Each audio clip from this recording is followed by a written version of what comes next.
Hello everyone, आप सभी का स्वागत है आपके अपने यूट्यूब चैनल रेस टू परीक्षा में। आज का सेशन है जो हम रेस टू प्रीलिम्स का सीरीज चला रहे हैं, उसमें कुछ इम्पोर्टेंट टॉपिक को आज हम कवर करेंगे, जैसे कि इमरजेंसी के सारे प्रोविज़न देखेंगे, नेशनल इमरजेंसी, स्टेट इमरजेंसी और फाइनेंशियल इमरजेंसी को। सब में जो भी उसके इम्पोर्टेंट प्रोविज़न है जो एग्ज़ाम पॉइंट ऑफ व्यू से इम्पोर्टेंट है उसको भी देखेंगे।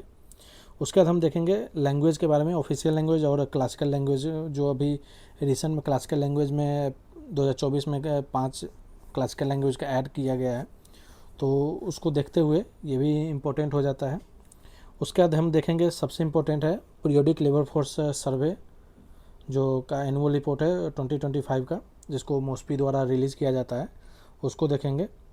और इसको हम चार्ट के थ्रू भी समझेंगे कि जो क्या है इसका, ठीक है।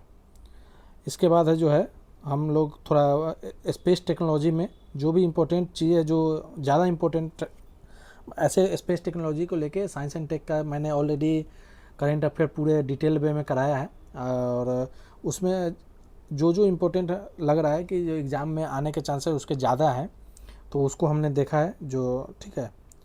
उसके बाद है मिलिट्री एक्सरसाइज को, जो हर एग्ज़ाम में जो है आपको देखने को मिलेगा, ठीक है। तो ये 4-5 चैप्टर है। इसके बाद हम कोशिश करेंगे कि और भी चीज़ें अगर यहाँ पे, ठीक है, जितना ज़्यादा हो, जैसे कि वेरियस ऑपरेशन है, अगर यहाँ पे होता है तो अदरवाइज हम किसी सोर्स से जो है हम इसको कंप्लीट कराएंगे, जो जो इम्पोर्टेंट वेरियस ऑपरेशन है। फिर हम लोग चंपारण सत्याग्रह को देखेंगे, नॉन कोऑपरेशन मूवमेंट को, सिविल डिसोबीडियंस मूवमेंट को, क्विट इंडिया मूवमेंट को, फिर कैबिनेट मिशन को देखेंगे, फिर डीएनए, आरएनए और जेनेटिक मटेरियल को भी देखेंगे, फिर विटामिन को हम लोग समझेंगे, उसका नाम क्या है, उस कौन फैट सोलूबल है, कौन वाटर सोलूबल है, उससे रिलेटेड कौन से डिजीज हमारे ह्यूमन बॉडी में होते हैं। तो ये सारी चीज़ है, ठीक है। इसमें हम केवल वो टॉपिक कर रहे हैं। अगर आप कहीं और सोर्स से भी अगर इस चीज़ को देख रहे हैं तो आप उसको अपने सोर्स से भी आप उसको कर सकते हैं, ठीक है। चलिए शुरू करते हैं बिना किसी देरी के। अगर आप इस चैनल पे नए हैं तो चैनल को रेस टू परीक्षा को सब्सक्राइब करें, दोस्तों में शेयर करें, ठीक है। चलिए शुरू करते हैं। Emergency provision.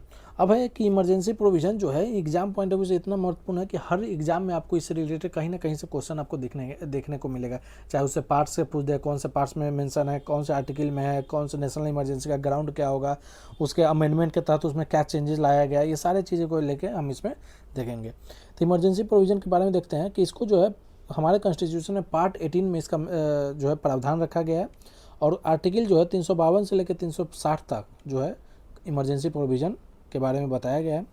अब है कि इमरजेंसी प्रोविज़न को हम लोग एडॉप्ट कहाँ से किए थे। इसको जो लिया गया था वो गवर्नमेंट ऑफ इंडिया एक्ट 1935 से लिया गया था, पर जो हमारा इमरजेंसी के दौरान जो फंडामेंटल राइट का सस्पेंशन हो जाता है, जो हम आगे पढ़ेंगे, वो हम लिए थे जर्मनी के, ठीक है, जर्मनी के कॉन्स्टिट्यूशन से वो लिए थे। अगर पूछा जाए कि इमरजेंसी कहाँ से लिया गया तो गवर्नमेंट ऑफ इंडिया एक्ट 1935। अगर फंडामेंटल राइट का सस्पेंशन जो है ड्यूरिंग इमरजेंसी, वो प्रोविज़न कहाँ से लिया गया तो जर्मनी से लिया गया। इमरजेंसी जब एक बार डिक्लेयर हो जाती है तो सेंट्रल गवर्नमेंट जो है पूरी तरह से पावरफुल हो जाती है, स्टेट गवर्नमेंट जो है से ज़्यादा पावरफुल हो जाती है। फेडरल जो स्ट्रक्चर है वो कन्वर्ट हो जाता है यूनिटरी स्ट्रक्चर में, मतलब कि वन एंड ओनली जो सेंट्रल गवर्नमेंट है, सारे जो कार्यभार है उसी के, लेजिस्लेशन का हो, एग्जीक्यूटिव का हो, सब सेंट्रल गवर्नमेंट के पास चला जाता है। अब देखते हैं, ये ऑटोमेटिक होता है, इसमें जो है इसमें इसके लिए कोई अमेंडमेंट करने की ज़रूरत नहीं होती है, वो ऑटोमेटिक हो जाता है। इमरजेंसी को देखते हैं तो 3 तरह के होते हैं, नेशनल इमरजेंसी, स्टेट इमरजेंसी जिसको कि प्रेसिडेंट रूल कहते हैं, या फाइनेंशियल इमरजेंसी, ठीक है। पहले देखते हैं नेशनल इमरजेंसी के बारे में। तो नेशनल इमरजेंसी क्या है, इसका बारे में जो जिक्र किया गया 352 आर्टिकल जो है हमारे संविधान के, उसमें इसका जिक्र किया गया। इसके तहत यह बताया गया कि president can declare a national emergency when the security of India और part of it is threatened by war और एक्सटर्नल एग्रेशन और आर्म्ड रिबेलियन। देखिए 2 तरह की चीज़ें होती है, इसको समझने से पहले देख लेते हैं एक्सटर्नल इमरजेंसी क्या होगा और इंटरनल इमरजेंसी क्या होगा। जब हमें किसी बाहरी देशों से खतरा या युद्ध की स्थिति ऐसा लगेगा तो उसको हम एक्सटर्नल इमरजेंसी कहेंगे। अगर हमारे देश में जो आर्म्ड के तहत जो है अगर रिबेलियन, मतलब कि हमारे देश के अंदर ही लोग विद्रोह पे मतलब कि आ जाए, तो उस केस को हम लोग इंटरनल इमरजेंसी कहते हैं। जैसे कि ये जो इंटरनल इमरजेंसी है, इसमें जो आर्म्ड रिबेलियन है इसको 44th अमेंडमेंट एक्ट 1978 के तहत जो है इसको ऐड किया गया था। किस वर्ड के साथ? तो आर्म्ड रिबेलियन लिखा गया था, पहले इसका नाम था इंटरनल डिस्टर्बेंस। ठीक है, इंटरनल डिस्टर्बेंस,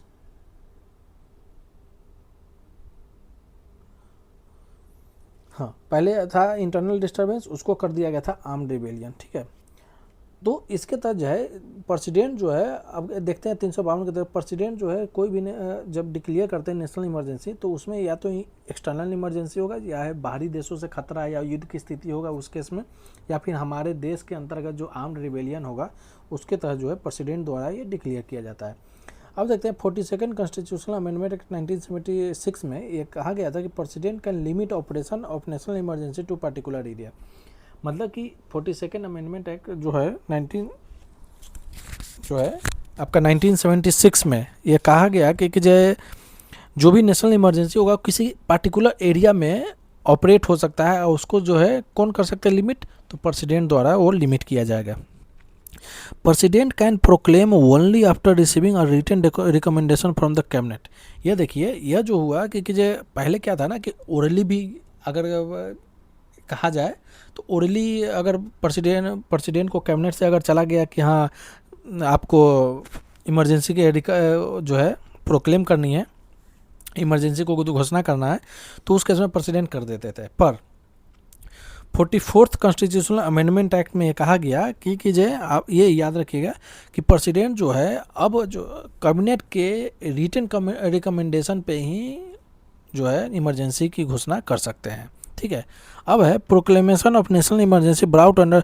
पहले क्या था ना कि जो भी नेशनल इमरजेंसी था वो जुडिशियल रिव्यू के अंतर्गत नहीं आता। जुडिशियल रिव्यू क्या है कि कोई भी अगर एक्ट बना है, लेजिस्लेशन बना है, तो उस पर जो है कोर्ट जो है अपना देख सकते हैं कि वो कॉन्स्टिट्यूशन के जो मापदंड है उसके अगेंस्ट, उसके जो है तर्ज पे है या नहीं, मतलब कि अकॉर्डिंग टू कॉन्स्टिट्यूशन वो फॉलो कर रहा है या नहीं। तो पहले ये जो प्रोक्लेमेशन था नेशनल इमरजेंसी का वो जुडिशियल रिव्यू के अंतर्गत नहीं आते थे। तो जब आया 44th कॉन्स्टिट्यूशनल अमेंडमेंट एक्ट 1978, उसमें ये बताया गया कि प्रोक्लेमेशन जो है अब जुडिशियल रिव्यू के अंतर्गत आएंगे। 38 कॉन्स्टिट्यूशनल अमेंडमेंट एक्ट 1975 में कहा गया था कि इमरजेंसी जो है, जैसे इसी के बारे में 38वां जो का संविधान संशोधक अधिनियम था जो 1975 में था, इंदिरा गांधी उस समय प्रधानमंत्री थी, तो उस दौरान कहा गया था कि इमरजेंसी जुडिशियल रिव्यू के अंतर्गत नहीं आएगा, मतलब कि जुडिशियल रिव्यू की बाहर गया। लेकिन जैसे ही जो है 44th अमेंडमेंट एक्ट आया उसमें इसको जुडिशियल रिव्यू में रख दिया गया। आगे देखते हैं कि proclamation of emergency must be approved. अब है कि इमरजेंसी का जो प्रोक्लेमेशन है वो कैसे अप्रूव है, तो दोनों हाउस से जिस डेट को इशू किया जाएगा प्रेसिडेंट द्वारा उसके 1 मंथ के अंदर जो है दोनों हाउस, मतलब कि पार्लियामेंट के दोनों हाउस, राज्यसभा और लोकसभा, दोनों हाउस से 1 महीने के अंतर्गत 1 महीने के अंदर जो है इस दोनों हाउस से इसको अप्रूव होना पड़ेगा। और अप्रूव होने का पैरामीटर क्या है? Special majority. स्पेशल मेजोरिटी किसको कहते हैं? तो स्पेशल मेजोरिटी कहते हैं कि majority of the total membership of that house, मतलब उस जिस हाउस की बात हो रही है उस हाउस में जितना भी मेजोरिटी है टोटल मेंबरशिप का उसका, और majority of 2/3 at least 2/3 of the member of that house present and voting. ठीक है, पहले क्या था ना कि 44th कॉन्स्टिट्यूशनल अमेंडमेंट एक्ट के पहले क्या था कि सिंपल मेजोरिटी से पास हो जाता था, लेकिन 44th कॉन्स्टिट्यूशनल अमेंडमेंट एक्ट में कहा गया कि ये अप्रूव होगा विद इन 1 मंथ दोनों हाउस से, 1 महीने के अंदर दोनों हाउस से ये अप्रूव होना चाहिए और स्पेशल मेजोरिटी के साथ अप्रूव होना चाहिए। पहले ये क्या था, पहले 2 महीने था, उसको रिड्यूस किया गया 1 महीने में 44th कॉन्स्टिट्यूशनल अमेंडमेंट। अगर जैसे देखिए नेशनल इमरजेंसी से रिलेटेड अगर किसी भी तरह का प्रोविज़न आपको लग रहा है कि तो आप जो है अगर बाई चांस आपको आइडिया नहीं चल रहा है तो उस केस में आप जो है 44th कॉन्स्टिट्यूशनल अमेंडमेंट एक्ट 1978 के तहत आप जा सकते हैं, क्योंकि बहुत सारा चेंजेस जो है इमरजेंसी को लेके 44th कॉन्स्टिट्यूशनल अमेंडमेंट एक्ट में किया गया था। आगे देखते हैं कि अगर दोनों हाउस ऑफ द पार्लियामेंट के दोनों हाउस से अगर अप्रूव्ड हो गया तो इमरजेंसी जो है 6 महीने तक कंटिन्यू करेगा। ठीक है, अगर उसके बाद भी इसको बढ़ाना है तो ये इंडिफिनिट पीरियड तक ये इसको बढ़ाया जा सकता है, बट प्रत्येक 6 महीने में इसको पार्लियामेंट से अप्रूवल लेना पड़ेगा। पार्लियामेंट के दोनों हाउस से जो है इसको अप्रूव करना पड़ेगा प्रत्येक 6 महीने में कि इसको आगे कंटिन्यू किया जाए या फिर नहीं किया जाए। ठीक है, आगे देखते हैं कि प्रेसिडेंट जो है must revoke if Lok Sabha 1/10 of the total members of Lok Sabha given written notice to Speaker। 44th constitutional amendment act के तहत ये कहा गया कि प्रेसिडेंट जो है इस जो है आपका नेशनल इमरजेंसी को कभी भी रिवोक कर सकते हैं जब लोकसभा में जो टोटल मेंबर्स है उसका 1/10 जो है वो रिटन में स्पीकर को नोटिस दे, तो उस केस में थ्रू सिंपल मेजोरिटी जो है इसको रिवोक किया जा सकता है।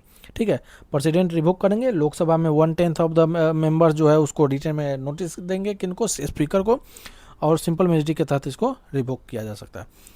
इसके तहत क्या जो है चेंजेस आते हैं, तो इसके तहत जो है सेंटर जो है अपना एग्जीक्यूटिव पावर को एक्सटेंड करता है स्टेट्स तक, मतलब राज्यों तक जो है अपना, हमने बताया कि जो फेडरल स्ट्रक्चर है वो यूनिटरी स्ट्रक्चर में कन्वर्ट हो जाता है, तो स्टेट्स तक अपना एग्जीक्यूटिव पावर को एक्सटेंड करते हैं। पार्लियामेंट जो है वो स्टेट लिस्ट पे कानून बना सकते हैं। लॉज ऑफ पार्लियामेंट जो है, अगर इमरजेंसी, ये जो पार्लियामेंट कानून बनाएंगे वो इमरजेंसी ख़त्म होने के 6 महीने के बाद जो है इनऑपरेटिव हो जाएगा, मतलब उसके बाद वो लॉ काम में मतलब कि नहीं रहेगा, मतलब कि वो लॉ मतलब एक्टिव नहीं रहेगा, तो इनऑपरेटिव हो जाएगा। प्रेसिडेंट कैन मॉडिफाई, रिड्यूस और कैंसिल डिस्ट्रीब्यूशन। इस दौरान जो है प्रेसिडेंट जो है रेवेन्यू के डिस्ट्रीब्यूशन में मॉडिफाई कर सकते हैं, या तो घटा बढ़ा जो भी करना है, रिड्यूस कर सकते हैं, कैंसिल कर सकते हैं, ये प्रेसिडेंट के हाथ में है।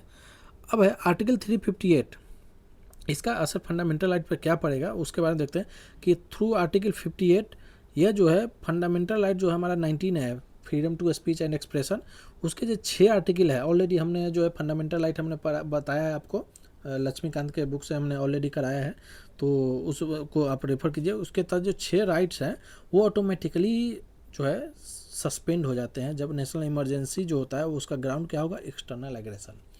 अगर एक्सटर्नल एग्रेशन मतलब कि बाहरी देशों के साथ युद्ध की स्थिति या किसी तरह का खतरा हो, उस दौरान जो इमरजेंसी की घोषणा की जाती है, तो उस केस में फंडामेंटल राइट के आर्टिकल 19 में 6 जो राइट हैं सारे राइट ऑटोमेटिकली सस्पेंड हो जाते हैं।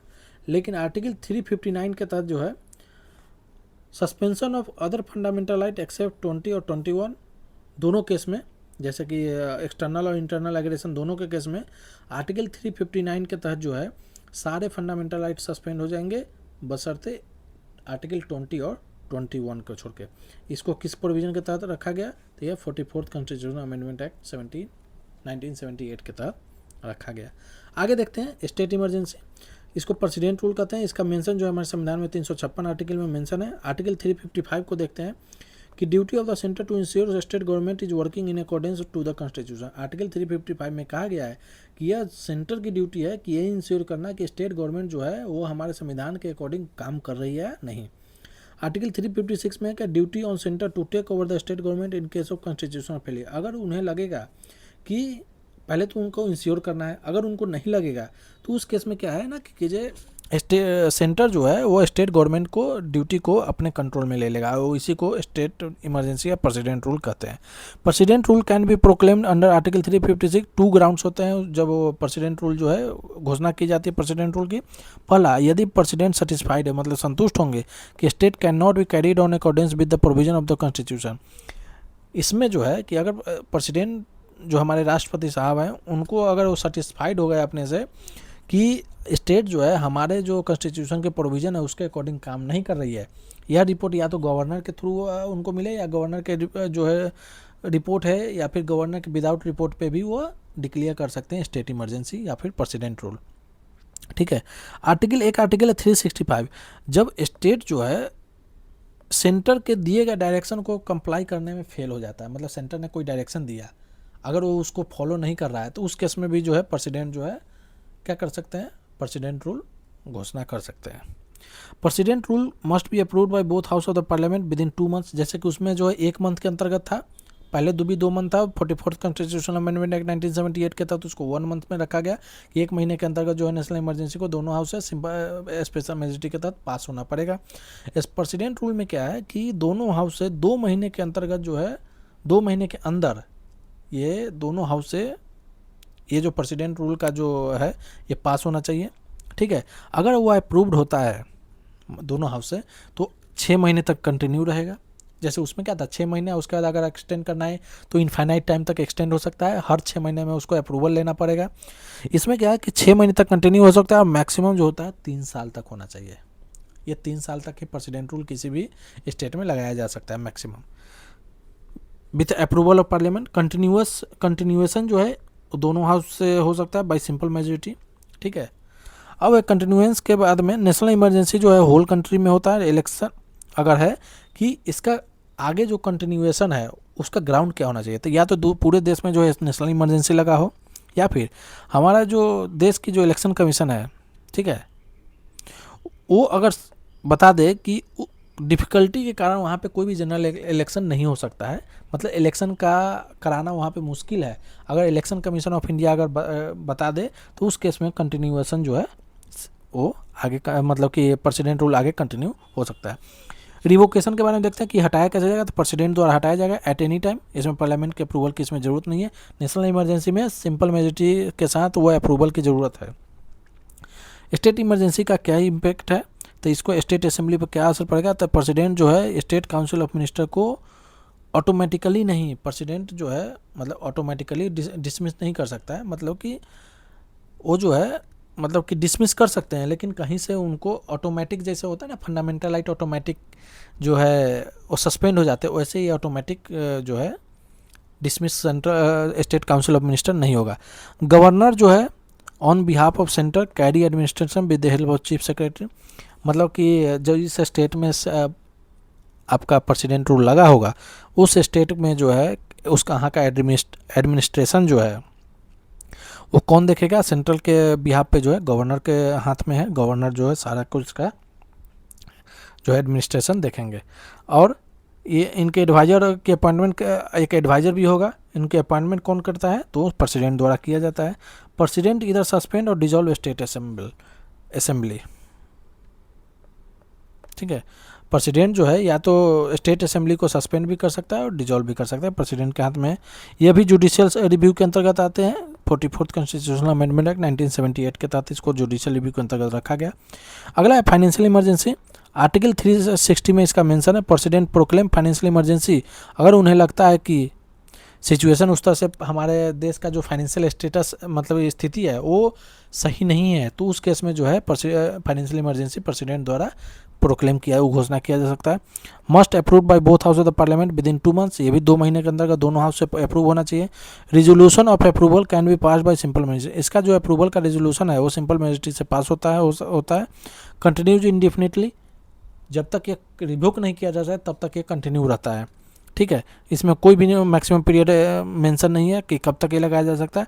इसमें जो है कंटिन्यूएशन के लिए पार्लियामेंट्री अप्रूवल की भी ज़रूरत नहीं, जैसे कि प्रेसिडेंट रूल हो गया या फिर नेशनल इमरजेंसी हर 6 महीना पे अप्रूवल की ज़रूरत होती है, इसमें फाइनेंशियल इमरजेंसी में कंटिन्यूएशन के लिए कोई भी अप्रूवल की ज़रूरत नहीं होती है। अगर हम फाइनेंशियल इमरजेंसी की बात करें तो रिवोक्ड बाई प्रेसिडेंट द्वारा इनको हटाया जाता है कभी भी किसी टाइम बिना अप्रूवल के, बिना पार्लियामेंट्री अप्रूवल के इसको कभी भी रिवोक किया जा सकता है। इसमें प्रेसिडेंट द्वारा क्या क्या फाइनेंशियल इमरजेंसी अगर डिक्लेयर होता है तो प्रेसिडेंट द्वारा क्या क्या जो है डायरेक्शन इशू किए जाते हैं।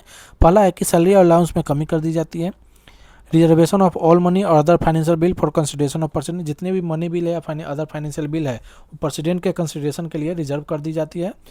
जो भी सुप्रीम कोर्ट हाई कोर्ट के जज हो गए या यूनियन और स्टेट के जितने भी जो है एम्प्लॉय हो गए सबके सैलरी और अलाउंस में जो है रिडक्शन किया जाता है, क्योंकि देखिए ये रिडक्शन इसलिए होता है क्योंकि हम ऑलरेडी हमारा देश जो है फाइनेंशियल जो है स्थिति से जो है अच्छी तरह से नहीं है, हमारे देश की फाइनेंशियल स्थिति, इस वजह से जो है ये डायरेक्शन प्रेसिडेंट द्वारा दिया जाता है, ठीक है।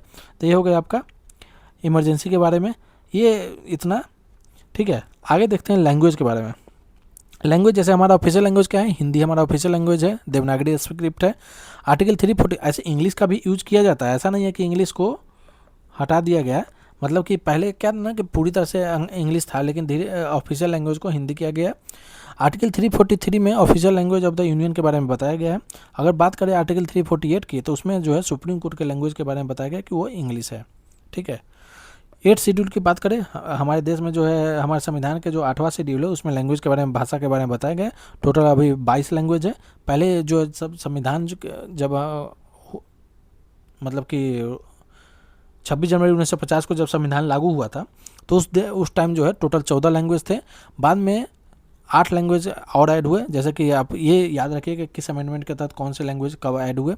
तो 21st अमेंडमेंट एक्ट में 1967 में आपका सिंधी ऐड हुआ।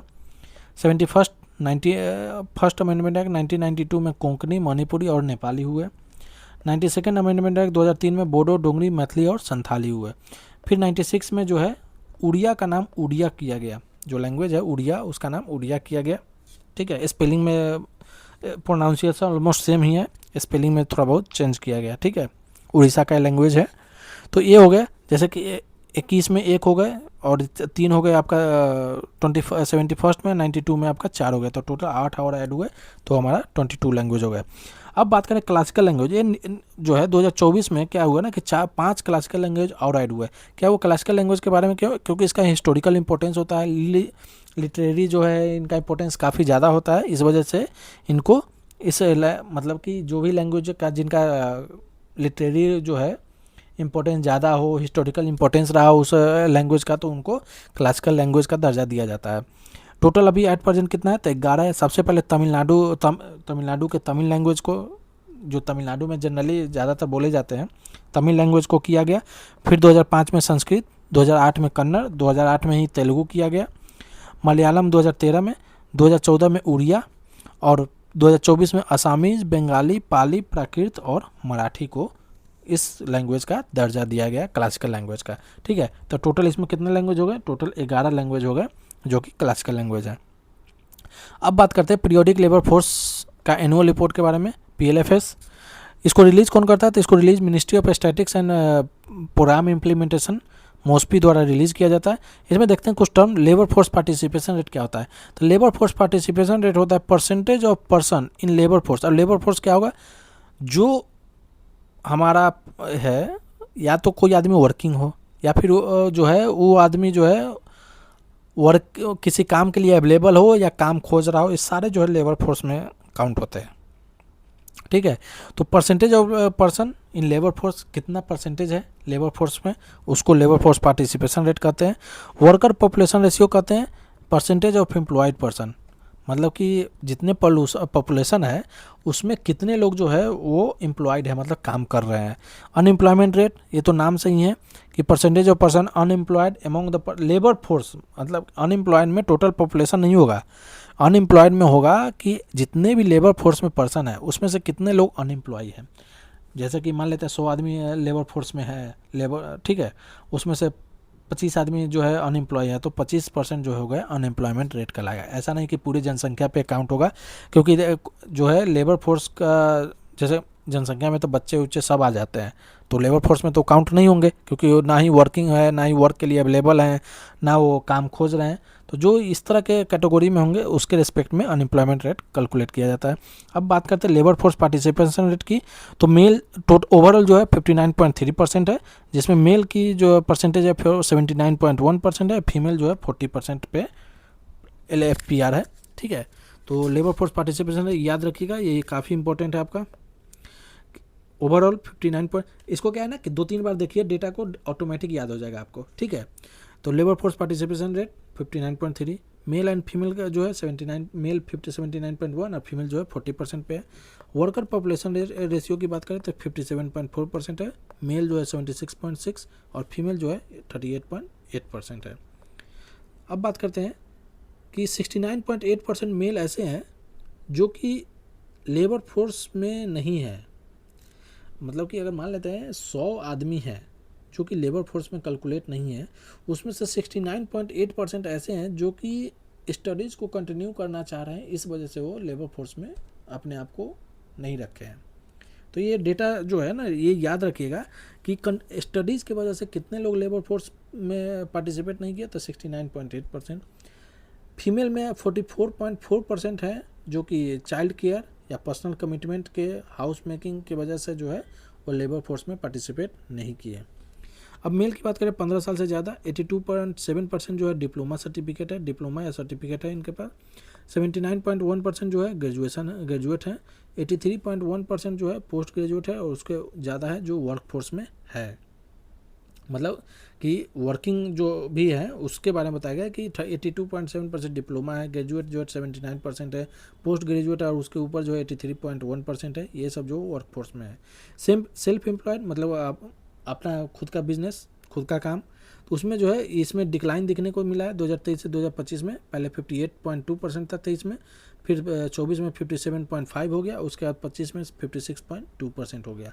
तो इसमें जो है 23 से लेकर 25 में एक जो है आपको डिक्लाइन देखने को मिल रहा है। अनएम्प्लॉयमेंट रेट क्या है, मेल और फीमेल दोनों में 3.1% है। मेल में पहले 3.3% था, वहाँ से डिक्लाइन हुआ 3.1%। फीमेल में दोनों टाइम जो है 3.1% सेम रहा है।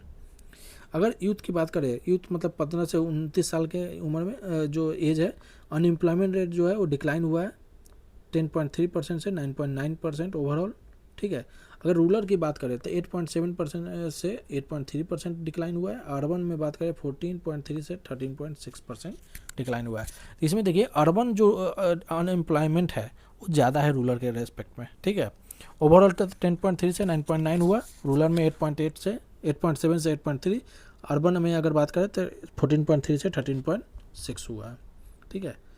अब देखते हैं LAPR को, इसको डाटा से देखते हैं कि रूरल और अर्बन एरिया में कैसे रहा है, ठीक है। ये जैसे कि देखिए ये ब्लू वाला जो है ये आपका मेल को है, ये जो है आपका फीमेल को दर्शा रहा है, और ये जो लाइन है ये ओवरऑल के बारे में है आपका, ठीक है।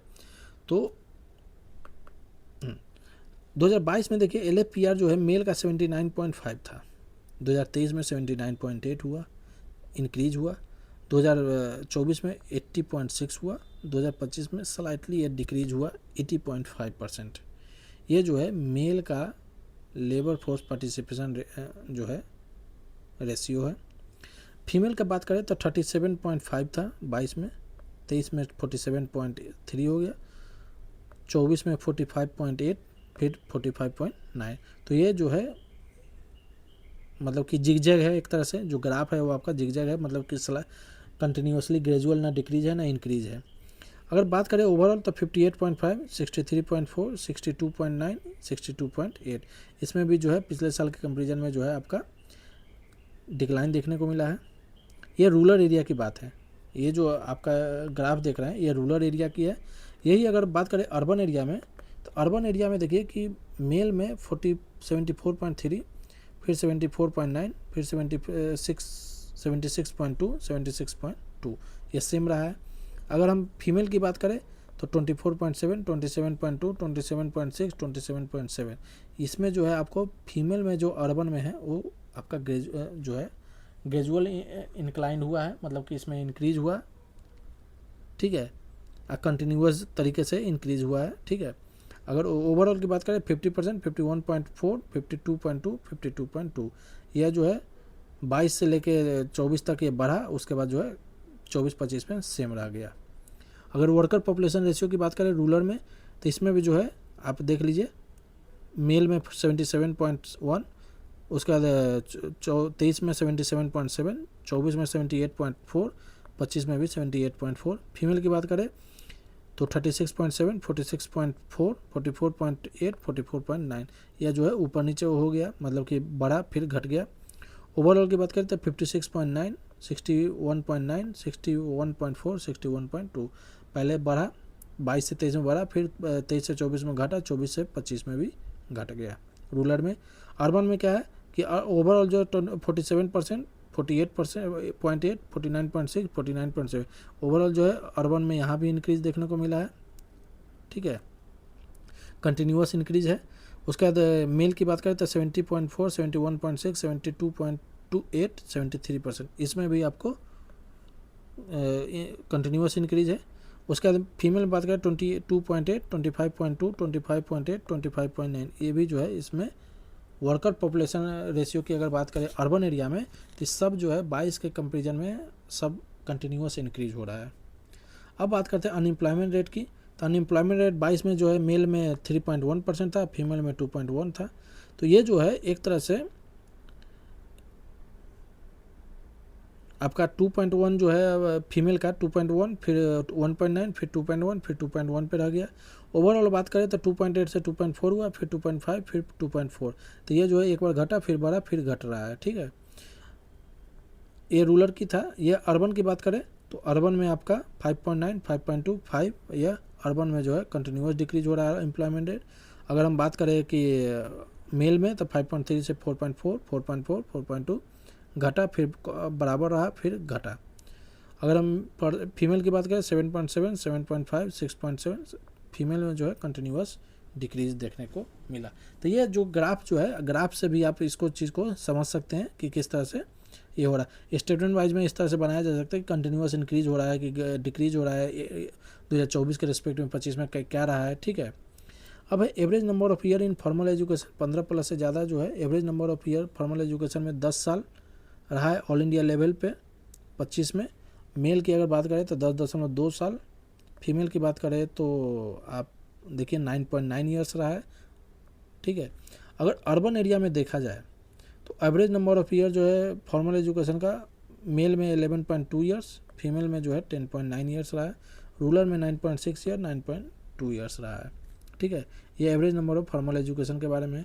आगे स्पेस टेक्नोलॉजी को देखते हैं। स्पेडेक्स ये इसरो का मिशन है। इंडिया जो है चौथा देश बन गया है जो है यूएसए, रसिया और चाइना का, जिनको जो है डॉकिंग सिस्टम है इनका लॉन्च व्हीकल क्या था, PSLV C60 था, ठीक है। NBS-02 ये इसरो का मिशन है, 100वां मिशन था इसलिए इम्पोर्टेंट है। लॉन्च व्हीकल GSLV F15 है। थर्ड लॉन्च पैड को जो है कैबिनेट द्वारा अप्रूवल मिल गया है, जो कि इसरो के जो भी ऑपरेशन होगा उसको यह सपोर्ट करेगा। एक्जियोम 4 एक मिशन है जो कि नासा का मिशन है। और स्पेसएक्स का किनका है, इलोन मस्क का।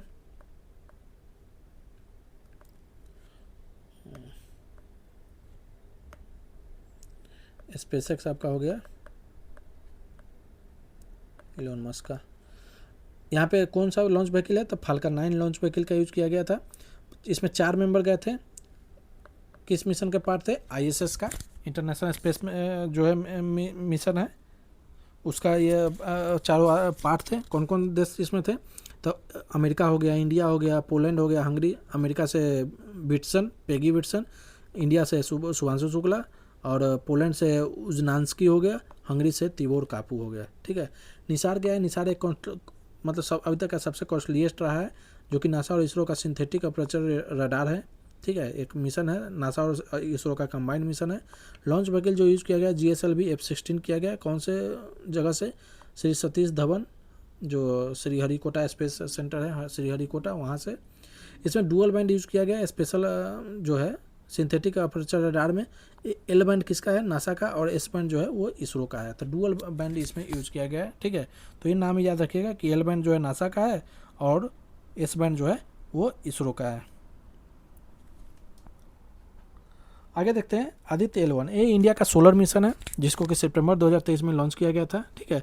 यह सन के जो कोरोनल पार्ट है उसको स्टडी करेगा, मतलब कि ऑब्जर्व करेगा, उसका स्टडी करके जो है इंफॉर्मेशन प्रोवाइड करेगा। आदित्य L1 कौन से लॉन्च व्हीकल से जो है PSLV C57 से लॉन्च हुआ है। चंद्रयान 3 चौथा देश बन गया जो कि मून पे सॉफ्ट लैंडिंग किया है, US, रसिया और चाइना के बाद। लेकिन साउथ पोल जो मून का साउथ पोल है वहाँ पे जो है पहला कंट्री है इंडिया बन गया जो कि साउथ पोल पे लैंडिंग किया है। लूपेक्स क्या है, लूपेक्स एक लूनर पोलर एक्सप्लोरेशन मिशन है, इंडिया और जापान का ज्वाइंट मिशन है लूपेक्स, ठीक है। गगनयान का है, इंडिया का first human space flight mission है। लॉन्च व्हीकल इसमें क्या है, LBM-3 क्या है, लॉन्च व्हीकल मार्क 3 LBM-3